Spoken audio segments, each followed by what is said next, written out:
Hello दोस्तों, कैसे हैं आप सब। आज बात करने वाले हैं तेलंगाना राज्य की राजधानी और सबसे बड़े शहर हैदराबाद की।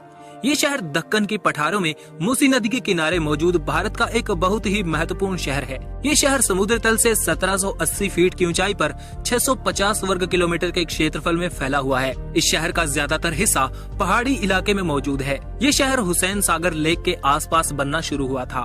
2011 की सेंसस के अकॉर्डिंग इस शहर में 7 मिलियन लोग रहते हैं, जो इसे भारत का चौथा सबसे अधिक आबादी वाला शहर बनाता है। इस शहर की जनसंख्या को कुल क्षेत्रफल में बांटा जाए तो 10,477 व्यक्ति प्रति वर्ग किलोमीटर का जनसंख्या घनत्व बनाता है और यहाँ की लगभग 83% जनसंख्या पढ़ी लिखी है। इस शहर के शहरी इलाके की जीडीपी 74 बिलियन डॉलर है, जिसे भारत की 5वीं सबसे बड़ी अर्बन इकोनॉमी बनाता है। 2014 में जब आंध्र प्रदेश और तेलंगाना को अलग किया गया था, तभी हैदराबाद को इन दोनों राज्यों की जॉइंट कैपिटल बनाया गया था, जो 2024 के बाद आंध्र प्रदेश की राजधानी नहीं रहेगा। हैदराबाद निजाम के दौर में इस शहर में बहुत ज्यादा बदलाव देखने को मिले। देश के साथ ही दुनिया भर के डिफरेंट कल्चर्स के लोग यहाँ आकर रहने लगे और साथ ही साथ बिजनेस करने लगे। दुनिया की संस्कृतियों का मिलाप इस शहर में देखने को मिलता है, जो यूनेस्को द्वारा बनाई गई क्रिएटिव सिटी ऑफ गैस्ट्रोनॉमी की लिस्ट में इसे शामिल करवा देता है। यहाँ की पेंटिंग्स, ज्वेलरी, लिटरेचर, कपड़े और खाना सब कुछ बड़ा ही खास किस्म का होता है, जिस वजह से हैदराबाद देश में काफी मशहूर शहर बन चुका है। इस शहर में वैसे तो तेलुगु और उर्दू बोलने वाले लोग ज्यादा रहते हैं, लेकिन देश के दूसरे हिस्सों की भी 10 से ज्यादा भाषाएं यहाँ बोली जाती हैं। ईरानी, पठानी, तुर्किश, अरेबिक, आर्मेनियन, ढेर सारे मुस्लिम देशों के साथ जुड़ी हिस्ट्री की वजह से यहाँ का कल्चर काफी ज्यादा अलग है। यहाँ का पहनावा, बोली और लजीज खाने दुनिया भर के शॉपिंग मॉल्स और रेस्टोरेंट्स के मेन्यू का हिस्सा है।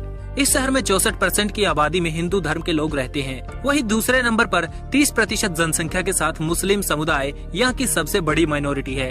पुराना शहर होने की वजह से यहाँ बहुत ज्यादा लोग ऐसे भी हैं जो बड़े ही अनऑर्गेनाइज्ड घरों में रहते हैं। यहाँ के मेट्रोपॉलिटन एरिया में 13% लोग स्लम्स में रहते हैं। हाल ही के कुछ सालों में यहाँ की इकोनॉमी ने काफी ग्रोथ दिखाई है।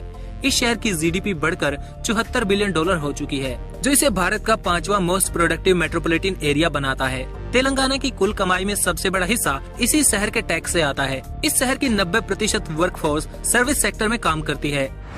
गोलकोंडा डायमंड्स के नाम से यहाँ सबसे बड़ा डायमंड ट्रेडिंग सेंटर हुआ करता था।